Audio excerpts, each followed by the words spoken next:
इस वक्त सीधे क्या कुछ कह रहे हैं सीएम योगी आदित्यनाथ, आपको सुनाते हैं। देश के अंदर जिस प्रकार का वातावरण बनाने का प्रयास हो रहा है, यह विपक्ष के कुत्सित मंशा को उजागर करता है। जाकी रही भावना जैसी, प्रभु मूरति देखी तिन तैसी। कांग्रेस सरकार अपने समय में जिस प्रकार की हरकतें करती रही हैं, आज विपक्ष में रहकर के भी अपने उन्हीं मंसूबों के अनुरूप आगे बढ़ रही है।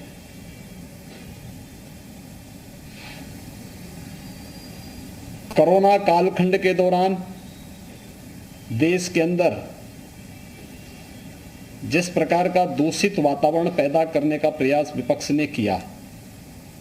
और एक नकारात्मक राजनीति की, लोगों को संबल देने की बजाय जिस तरीके की अराजकता का वातावरण पैदा करने का कुत्सित प्रयास कांग्रेस और विपक्षी दलों के नेताओं ने सेकेंड वेव के दौरान किया था, दुर्भाग्य से जब एक साहसिक निर्णय देश के संसद सत्र को लेकर के किया जाता है और संसद सत्र प्रारंभ होने के ठीक एक दिन पहले इस प्रकार की एक सनसनीखेज चीजों को परोस करके समाज में एक विषाक्त वातावरण पैदा करने का जो कुत्सित प्रयास हो रहा है, राजनीति के घटते हुए गिरते हुए स्तर को प्रदर्शित करता है। विपक्ष पूरी तरह नकारात्मक भूमिका में के साथ में है और उन अंतर्राष्ट्रीय साजिशों का शिकार जाने अनजाने में हो रहा है, जो अंतर्राष्ट्रीय साजिश किसी न किसी रूप में भारत को अस्थिर करना चाहते हैं, भारत को किसी न किसी रूप में अस्त व्यस्त करना चाहते हैं। ये कोई पहली घटना नहीं है। याद करिए,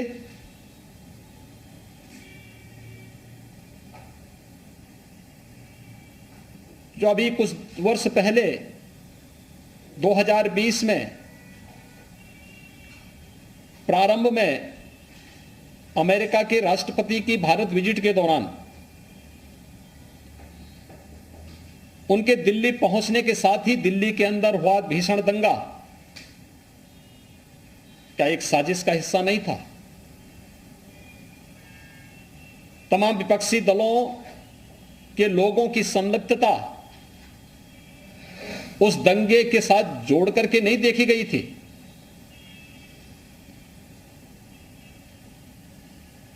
कोरोना कालखंड के दौरान देश के कोविड प्रबंधन को WHO और दुनिया के देश सराह रहे थे,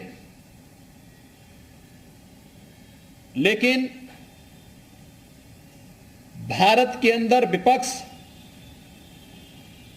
एक ऐसा माहौल बनाने का प्रयास कर रहा था जैसे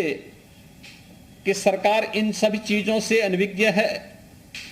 और महामारी से लोग मर रहे हैं। अंतर्राष्ट्रीय स्तर पर भारत की छवि को खराब करने, भारत को अस्थिर करने के लिए जिन मंसूबों के साथ विपक्ष कार्य कर रहा है, यह अत्यंत दुर्भाग्यपूर्ण है। अनेक ऐसे अवसर आए हैं जब भी देश के अंदर कोई महत्वपूर्ण कार्यक्रम होता है, उससे पहले विपक्ष किसी न किसी साजिश का शिकार होकर के देश के खिलाफ या दुनिया के अंदर भारत के खिलाफ माहौल बनाने के लिए किसी न किसी षड्यंत्र का पार्ट बन जाता है। संसद का यह सत्र अत्यंत महत्वपूर्ण सत्र था और मुझे तो आश्चर्य होता है, यह परिपाटी रही है संसद सत्र में, क्योंकि लगभग 19-20 वर्षों तक संसद के अंदर कार्य करने के लिए का मुझे अवसर प्राप्त हुआ था। भारत के लोकतंत्र की सबसे महत्वपूर्ण प्रहरी और सबसे महत्वपूर्ण स्तंभ देश का संसद है। एक आम नागरिक की आवाज को उस मंच के माध्यम से हम देश के सामने रखते हैं और संसद की परिपाटी रही है कि मंत्रिमंडल के गठन पुनर्गठन के साथ माननीय प्रधानमंत्री के द्वारा नए मंत्रियों का परिचय संसद से कराया जाता है, संसद सदस्यों से कराया जाता है। आपने देखा होगा मंत्रिमंडल के परिचय के कार्यक्रम में ग्रामीण पृष्ठभूमि से जुड़े हुए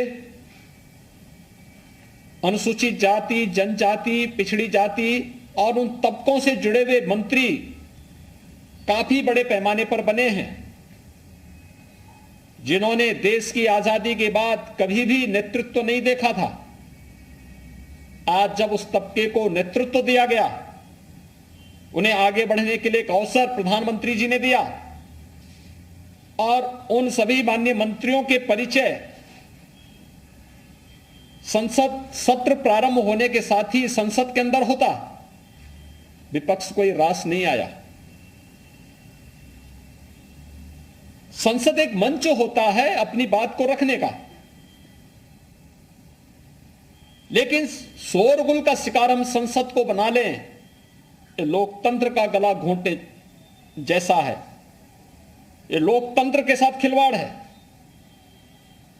और ये लगातार विपक्ष कर रहा है। आपने देखा होगा किसान आंदोलन के नाम पर किस तरीके से देश के खिलाफ साजिशें रची जाती हैं, कैसे किसान को समुदाय में मत और मजहब के साथ जोड़ करके देख करके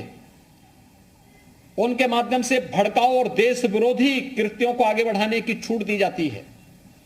विपक्ष उनके साथ खड़ा होता हुआ दिखाई देता है। यह नकारात्मक राजनीति से न देश का कल्याण होने वाला है और न विपक्ष का ही और न जनता जनार्दन का ही। इस प्रकार की नकारात्मक राजनीति देश के अंदर वातावरण को विषाक्त जरूर करेगी, भारत की छवि को अंतर्राष्ट्रीय स्तर पर खराब भी जरूर करेगी। कोरोना कालखंड के अंदर विपक्ष के इस नकारात्मक रवैये के कारण भारत की छवि पहले काफी आहत हुई, लेकिन अपनी नकारात्मकता से विपक्ष आज भी बाज नहीं आ रहा है। तथ्यहीन झूठे आरोप लगा लगा करके देश के यशस्वी नेतृत्व को बदनाम करना, भारत की छवि को, अपने देश की छवि को लगातार निरंतर धूमिल करना,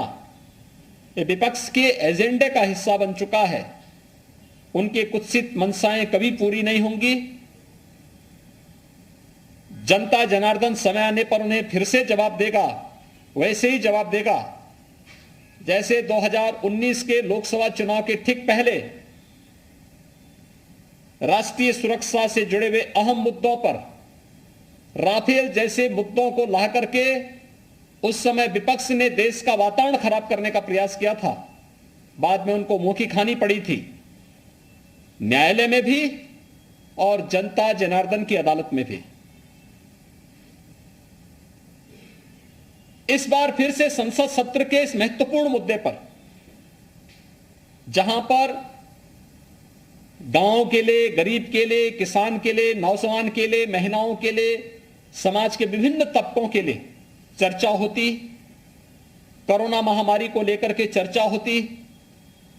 वैक्सीनेशन की ड्राइव को कैसे हम समयबद्ध ढंग से आगे बढ़ा करके देश के अंदर पूरा करें, इसको लेकर के इस सदी की इस महामारी से निपटने में सामूहिकता का क्या प्रभाव हो सकता है, इन सब मुद्दों पर जहां एक सार्थक चर्चा का मंच संसद होता, चर्चा का मंच न बना करके शोरगुल और केवल आरोप प्रत्यारोप के साथ ही तथ्यहीन और झूठे आरोप, मनगढ़ंत आरोप लगा करके देश की छवि को भी धूमिल करने का जो कुत्सित प्रयास हो रहा है, ये कभी मंशाएं विपक्ष की पूरी नहीं होंगी। इस प्रकार के मनगढ़ंत और तथ्यहीन आरोपों को एक सिरे से खारिज किया जाना चाहिए। देश की जनता मांग कर रही है कि विपक्ष कोरोना कालखंड में